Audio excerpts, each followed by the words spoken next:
the thing is too, is people don't necessarily realize how many things are coming into contact with their skin, right? Like at one point I even thought, I was like, oh, I use like 3 products. And I actually counted, girl, it was like 24. Right? So like, okay, there's a lot of things that we're exposing our skin to that we don't even think about. Yeah.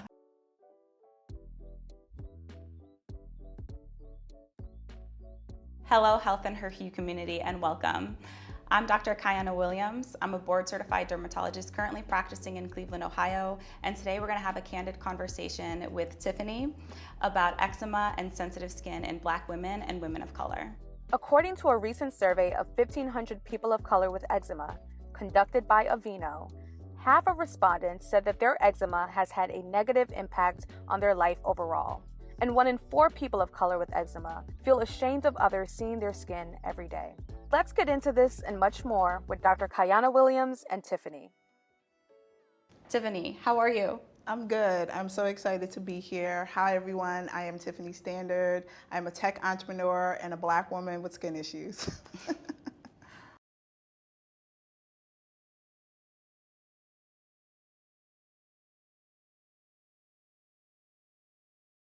So Tiffanie, I'm so excited to have this open conversation with you because, you know, your perspective as a Black woman with sensitive skin and with eczema is just as important as, you know, my clinical perspective in treating you. So, you know, just to kind of level set here, you know, some common symptoms of eczema is going to be irritated skin, itching, scratching, sometimes bleeding of the skin, open sores sometimes if they've been scratched a lot. And especially in people of color, we can see some dyspigmentation. So whether that be darker spots or lighter spots, that also comes to play. So tell me about your experience with eczema and sensitive skin. What were your symptoms like? Yeah, so first I'm excited to be having this conversation with a Black woman dermatologist because there's not many, right? And I wanted to be a Black dermatologist growing up because I had so many skin issues. I ended up being a tech entrepreneur, but if I can go back, probably would have became a dermatologist. So it's so important to learn from you and hear, you know, your experience and your work. Thank you. But then also it's important for the community to really hear my experience as a Black woman dealing with sensitive skin and eczema. And I've been dealing with it since I was a kid. And it wasn't until high school that I actually found a Black woman dermatologist, but she was the only one in our city of Philadelphia. So it took a really long time to get appointments with her and just, you know, to see her when we really needed her. So that's why I wanted to be a dermatologist, because everything was irritating me and I couldn't figure out how to really create a really good regimen for me. And then, you know, you're a kid, you're in high school, so you're already dealing with other skin issues like acne and everything else. And hormones. And hormones and everything. You're just trying to be outside and be cute with your friends. I'm just like, yo, my skin is going crazy. And depending on the season, winter will get worse because you're already dry. And then summer, you'll want to be showing your skin, but then your skin is reacting from the winter. And so it sounds like you first saw a dermatologist when you were younger, but then it wasn't until high school that you found one that you really felt like you gelled well with. Yeah. Yeah, that's not uncommon, unfortunately. Yeah.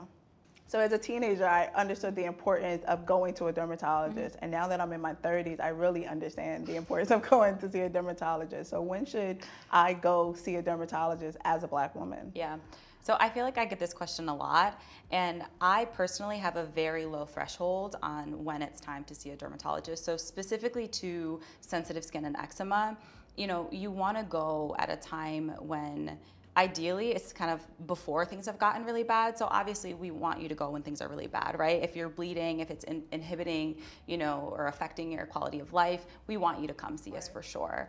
But if you come even before that, it's even better. So if it's just, you just have questions, right? You're like, this product seems to bother my skin, or I don't know, I'm more itchy lately, or the things I'm trying aren't working, or you're on Google and you're not getting the answers that you want or you need.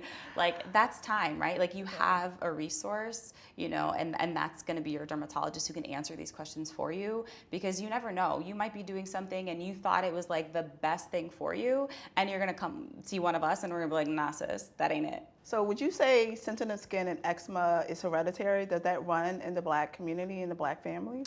Yes. So actually, it does. So in fact, eczema, there is a genetic component to eczema.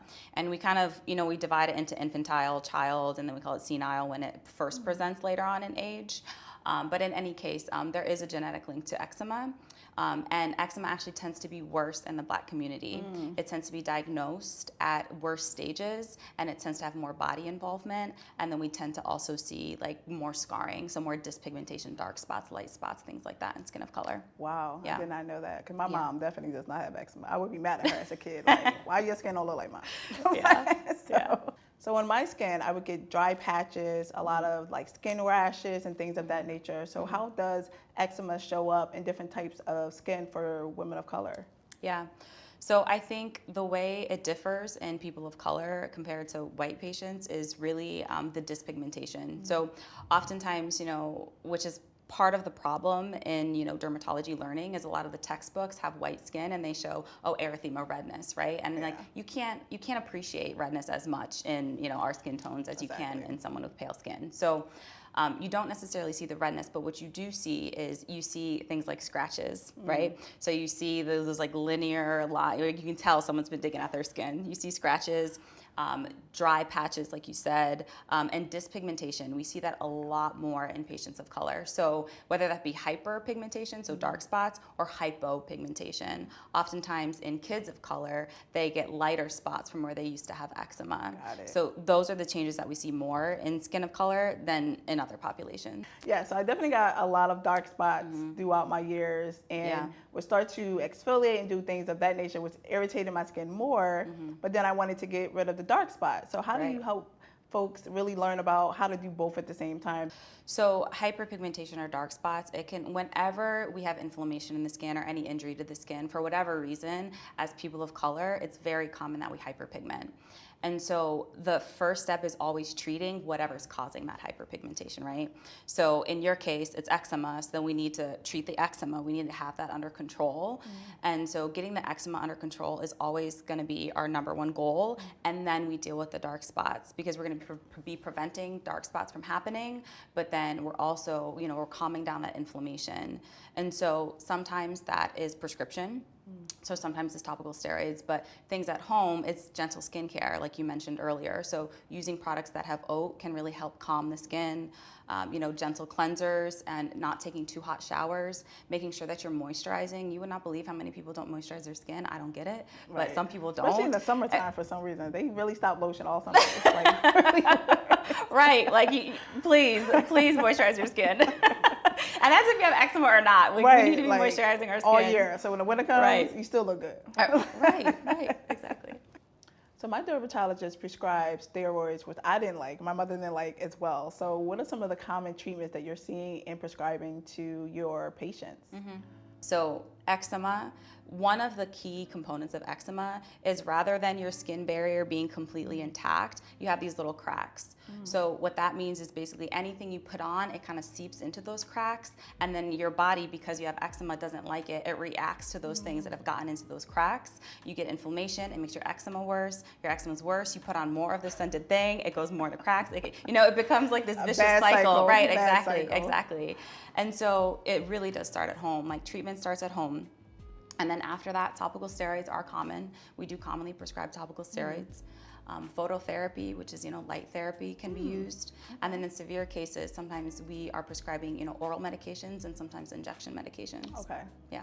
How commonly is it used for injections and steroids?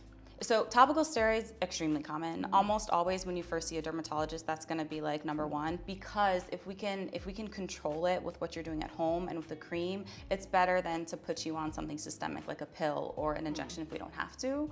So oftentimes that's gonna be our first go-to. Sometimes it's just not enough, and that's when we consider those other treatments. Got it. No, absolutely. And other things people don't think about are like your nails. You get your nails painted, nail polish can exacerbate or worsen your eczema. Really? Yep. See, that part I didn't know. Yep. Nail polish, acrylic, all of that can, not for everyone, but for some people that can be a trigger. Interesting. Yeah. Good to know. All right, Tiffanie.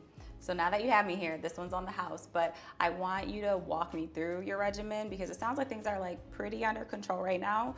So I want to kind of like go through like what are you doing, like what's working for you, and then like if I can be helpful in any way, then I want to be.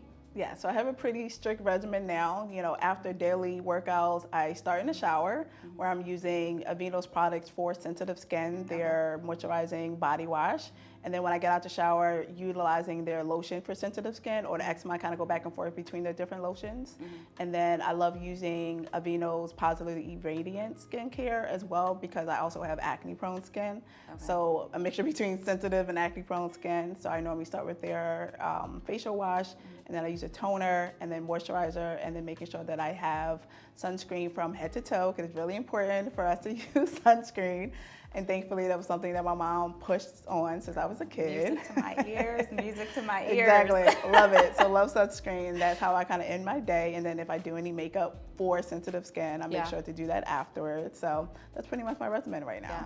So you're careful even with your makeup products that they're sensitive because you've tried other ones and they didn't work for you. Yeah. And they will break me out very quickly. Yeah. Or I would get a skin rash very quickly. Yeah. So I had to learn like what to try, what not to try. And I try to do light makeup unless I'm doing some type of like shoot or in front of a lot of people. Right. Yeah, so. Yeah, that combination of sensitive skin and acne is not uncommon, but it's particularly tricky, right? Because a lot of acne medications are irritating even if you don't have sensitive skin. So it's just like those two things together, it's like a tricky balance. Right, but they dry you out even more. Right. Right, but it sounds like you got it. Yeah, so word on the social media streets, I've been hearing that people are not showering daily. Girl. I don't understand that because I shower daily. Nobody understands that. I don't know where they heard this from. But have you heard that? Is it true? Does it make sense? I actually have Should a you friend. not? I actually have a friend who like hunted down and somehow found the dermatologist who said you don't need to shower every day, and that is a myth. That is not true.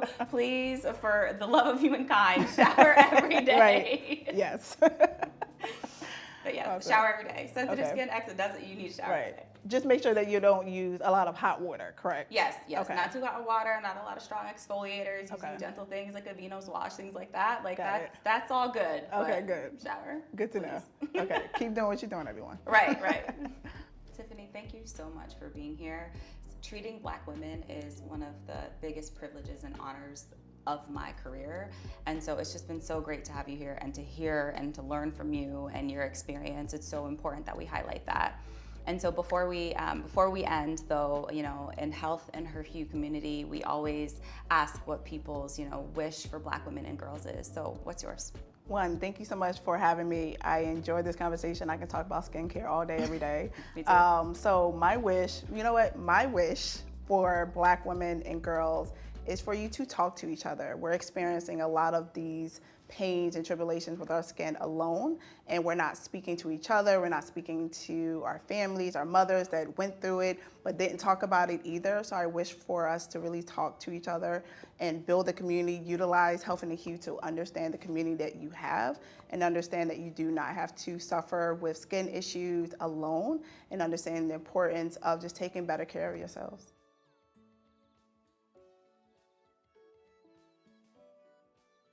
So shout out to you, a Black woman dermatologist, and all Black women dermatologists that are growing in this field. I'm so thankful to have you in our community, to be speaking to you, and I look forward to more folks getting into the field. Thank you, sis. I appreciate you. You're welcome.